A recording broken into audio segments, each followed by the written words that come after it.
I've read the first batch of Apple MacBook Pro 13 inches M1 reviews from the Apple Chosen Press, and you'd be hard to find anything negative about the new laptop. At the worst, there were some complaints about the iOS app experience, but on the whole, early reviewers, chosen by Apple, described the new MacBook Pro 13 feet essentially as God's gift to the notebook-wanting masses. Don't get me wrong, there were some very positive things about the new laptop. The new M1 processor is impressive, but far from perfect. It has many warts that nearly nobody is discussing. I think the new MacBook Pro 13 inches M1 will be fine for users who use 100% Apple software, stay primarily in Safari and don't need to connect it to a bunch of peripherals. I wanted to provide some balance to those early reviews and discuss who shouldn't consider the new MacBook Pro 13 inches M1.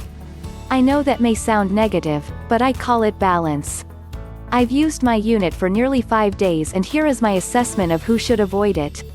Want assured software compatibility and performance? The new M1 MacBook will not run native macOS applications built in the past 10 years. This is because the Apple M1 processor that doesn't speak the same software language as the Intel-based Macs. The new M1 MacBook Pro uses binary translation to convert Intel instructions to ARM instructions through an app called Rosetta 2. If you experienced Rosetta with the PowerPC to Intel Nightmare software transition, you have an idea what you're getting yourself into. I'm told it should be better than last time, but I'm not seeing it yet. So far, I experienced application crashes in Microsoft Edge, Outlook, and Logitech Camera Control. I got installation errors with a Samsung backup application. I experienced weird camera interaction with Skype for Business, as my cameras would bounce between the Mac's camera and my external Logitech C922. While Apple may have promised miraculous levels of compatibility, it's just not here yet for what I'm testing. I'd wait for the ARM binary compatible apps if you want assured compatibility.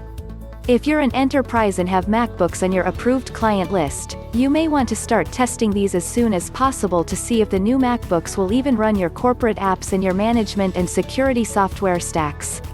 Want assured performance? Note that most all the performance claims being made by the Apple Chosen reviewers are for Apple applications or benchmarks. AnandTech showed that Rosetta 2 can add up to an 80% CPU performance penalty on non-Apple, non-ARM native code applications. This makes a lot of sense to me, as binary translation is very hard to do. My experiences varied from app to app. Edge was very, very slow and indicative of complex code. Outlook was better, but I experienced some lags. OneNote was extremely laggy. I couldn't see any issues at all with Word or PowerPoint. I experienced lags in Skype for Business, Webex, Zoom, and Teams.